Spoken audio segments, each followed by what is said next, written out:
بسم اللہ الرحمن الرحیم۔ بندہ کب اور کیسے عابد بنتا ہے؟ معراج کے موقع پر خدا نے فرمایا، بندہ عابد اس وقت بنتا ہے جب اس میں یہ 7 خوبیاں پیدا ہو جاتی ہیں۔ پہلا، ایسا زہد یعنی دنیا سے بے رغبتی جو اسے حرام باتوں سے روک دے۔ دوسرا، ایسی خاموشی جو اسے بیکار بے فائدہ کاموں سے بچا لے۔ تیسرا، خدا کا ایسا خوف جو اس کو رلائے اور دن بدن بڑھتا چلا جائے۔ چوتھا، خدا سے اس قدر شرمانا کہ اکیلے میں بھی خدا سے شرم آئے۔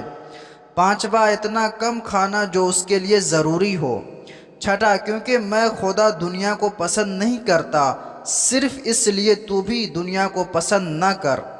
ساتواں، کیونکہ میں خدا نیک لوگوں سے محبت کرتا ہوں، اس لیے تو بھی ان کو پسند کر۔ عبودیت 5 چیزوں کا نام ہے۔ پہلا، خالی پیٹ رہنا، کم کھانا۔ دوسرا، قرآن سمجھ کر پڑھنا۔ تیسرا، رات کو نماز کے لیے کھڑا ہونا۔ چوتھا، صبح کے وقت خدا کے سامنے گڑ گڑانا۔ پانچواں، اور خدا کے خوف سے رونا۔